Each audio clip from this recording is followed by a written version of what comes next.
الحمد لله رب العالمين والصلاة والسلام على سيد الأنبياء والمرسلين أما بعد فأعوذ بالله من الشيطان الرجيم بسم الله الرحمن الرحیم. الحمدللہ الفرقان پروگرام کے ساتھ آپ کی خدمت میں حاضری کا شرف حاصل ہے، اور اس کے مین ٹاپک عقائد میں اللہ تبارک و تعالیٰ کی ذات و صفات کے بارے میں کلام جاری و ساری تھا. پچھلے پروگرام میں ہم نے اللہ تبارک و تعالیٰ کی صفات کے بارے میں کلام شروع کیا تھا کہ اللہ تبارک و تعالیٰ کی صفات دو طرح کی ہیں، ایک صفات ذاتیہ کہلاتی ہیں اور ایک صفات فعلیہ کہلاتی ہیں. صفات ذاتیہ کی پوری تفصیل آپ کی خدمت میں عرض کی تھی کہ اللہ تبارک و تعالیٰ کا دیکھنا، سننا، کلام فرمانا، ارادہ فرمانا، اللہ تبارک و تعالیٰ کا قائم ہونا، یہ سب اللہ تبارک و تعالیٰ کی صفات ذاتیاں ہیں، یعنی اس کی ذات سے ان کا تعلق ہے. اور ایک صفات فعلیہ کہلاتی ہیں اور یہ بہت کثیر ہیں. اس میں تخلیق بھی آ جاتی ہے، یعنی پیدا کرنا. جتنی بھی آیات میں اللہ تبارک و تعالیٰ نے مخلوق کو پیدا کرنے کا ذکر فرمایا اس میں اپنی اسی صفت تخلیق کا ذکر ہے. اسی طرح ترزیق ہے، یعنی رزق عطا فرمانا. جتنی بھی آیات ایسی ہیں جیسے وَمَا مِن دَابَّةٍ فِي الْأَرْضِ إِلَّا عَلَى اللَّهِ رِزْقُهَا، سورہ ہود کی آیت نمبر یہ 12 ہے کہ زمین پر چلنے والی کوئی مخلوق ایسی نہیں جس کا رزق اللہ تبارک و تعالی کے ذمہ کرم پر نہ ہو. تو ترزیق یہ اللہ تعالیٰ کی صفت ہے. تو گویا کہ جتنی آیات میں رزق عطا فرمانے کا تذکرہ ہے اس سے اللہ تبارک و تعالیٰ کی صفت ترزیق کی طرف اشارہ ہوتا ہے. اسی طرح ایک اللہ تعالیٰ کی صفت فعلیہ انبات ہے، اگانا. تو زمین سے اللہ تعالیٰ نے چیزوں کو اگایا. اسی طرح ایک ہے اماتت، اماتت مانے موت دینا. تو جتنی بھی وہ آیات ہیں قرآن عظیم میں کہ جن میں اللہ تبارک و تعالیٰ نے اپنے آپ کو یمیت قرار دیا ہے کہ وہ موت دیتا ہے، اسی طرح احیا ہے زندہ کرنا، یحیی و یمیت کے آپ الفاظ قرآن عظیم میں پڑھیں گے مختلف مقامات پر. تو اس سے اللہ تعالیٰ کے مخلوقات کو زندہ کرنے اور مارنے والی صفت کی طرف اشارہ ہوتا ہے. اسی طرح اشفا ہے، شفا دینا، یہ اللہ تعالیٰ کی صفات فعلیہ میں سے ایک ہے. غرض یہ کہ بعض صفات ایسی ہیں جن میں فعل کا دخل اس وقت تک نہیں جب تک کہ اللہ تبارک و تعالیٰ اس صفت کو استعمال فرمائے. جیسے دیکھنا ایک فعل بھی ہے اور دیکھنا ایک مستقل صفت بھی ہے. جیسے ہم کہیں بھائی یہ دیکھ سکتا ہے، یہ تو اس کی صفت ذاتیہ کا بیان ہوا. اور اگر آپ کہیں گے یہ دیکھ رہا ہے تو یہ فعل بھی ہو گیا، دیکھنا ایک فعل ہے، پھر یہ صفات فعلیہ میں بھی آئے گی. تو گویا کہ اللہ تعالیٰ کی بعض صفات ایسی ہیں کہ جن میں اگر کوئی فعل نہ بھی کر رہا ہو تو اس کی وہ صفت ہیں، لیکن بعض صفات کا اندازہ صرف اس وقت ہوگا جب ان صفات کو باقاعدہ ایک فعل کی صورت میں آپ ملاحظہ فرمائیں گے یا اس کا ظہور دیکھیں گے تو ہم انہیں صفات فعلیہ سے تعبیر کرتے ہیں. تو دو طرح کی اللہ تعالیٰ کی صفات ہیں اور ان تمام صفات کا بیان ہم قرآن سے لیتے ہیں. قرآن عظیم میں جن جن صفات کا اللہ تبارک و تعالیٰ کی تذکرہ آ گیا ہم پر لازم ہے کہ ہم ایمان رکھیں، یقین رکھیں، اعتقاد رکھیں کہ وہ اللہ تبارک و تعالیٰ کی صفت ہے. اور اسے پچھلی مرتبہ بھی ہمارا کلام اس موضوع پر بھی ہوا تھا اور یہ توجہ طلب بات ہے کہ ہر خیر اور شر کا خالق اللہ تبارک و تعالیٰ ہی ہے. لیکن جب ہم کسی خیر کا تذکرہ کریں تو اس کی نسبت اللہ تعالیٰ کی طرف کرنا بہت ہی افضل اور اولیٰ ہے. جیسے اللہ نے انبیاء علیہ السلام کو پیدا فرمایا، اللہ تعالیٰ خالق کائنات ہے، اللہ تعالیٰ خالق الانبیاء ہے، اللہ تعالیٰ خالق الملائکہ ہے، فرشتوں کو پیدا فرمانے والا ہے. یہ اچھی چیز ہے، لیکن اس عقیدے کے باوجود کہ بری چیزوں کا خالق بھی اللہ تبارک و تعالیٰ ہی ہے. شیطان معاذ اللہ خالق نہیں ہے کہ کوئی یہ کہے کہ یہ بری چیز کو شیطان نے پیدا کیا تو کافر ہو جائے گا.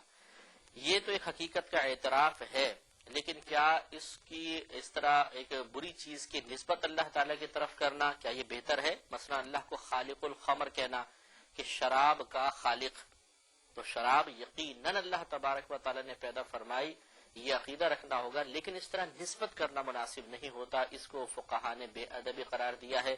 لہٰذا اللہ تبارک و تعالیٰ کی طرف اس طریقے سے نسبت نہیں کریں گے. ہاں یہ اچھا ہے طریقہ کہ آپ نے اللہ تعالیٰ نے ہر شے کو پیدا فرمایا تو ہر شے میں پھر مختلف چیزیں بھی آ جایا کرتی ہیں.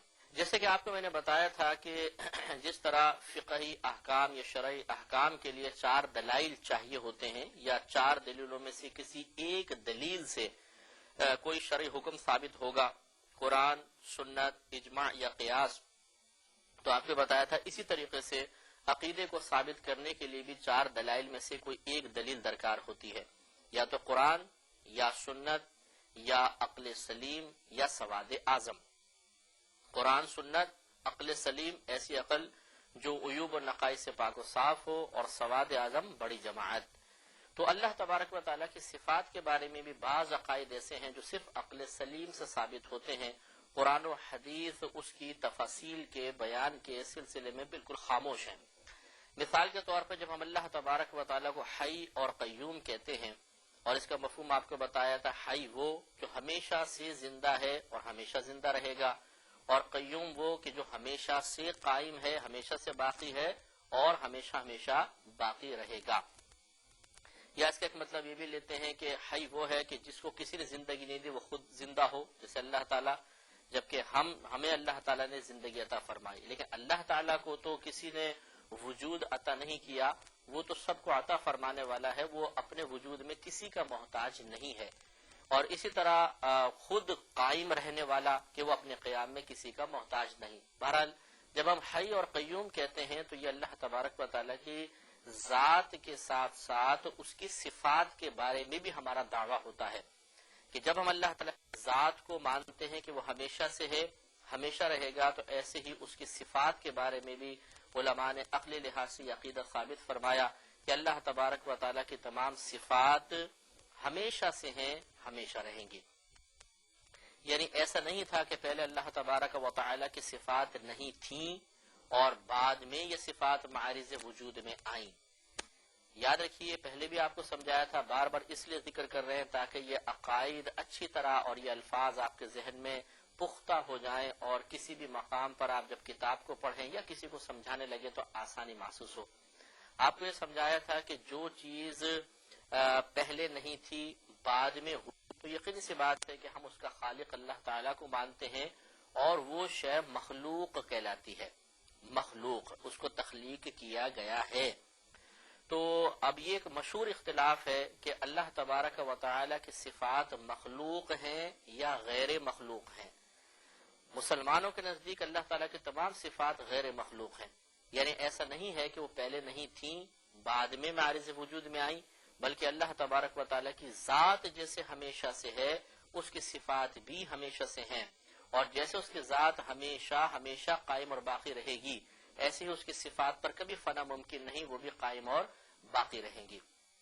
جبکہ بعض فرقے ایسے ہوئے جیسے معتزلہ ہیں کہ وہ اللہ تبارک و تعالیٰ کی صفات کو مخلوق تسلیم کرتے ہیں کہ ان کو باقاعدہ تخلیق کیا گیا ہے، لیکن جو جمہور مسلمان ہیں ان کا عقیدہ یہی ہے کہ اللہ کی صفات غیر مخلوق ہیں، اور وہ اس دعوے کو یا اس عقیدے کو عقل سے ثابت کرتے ہیں.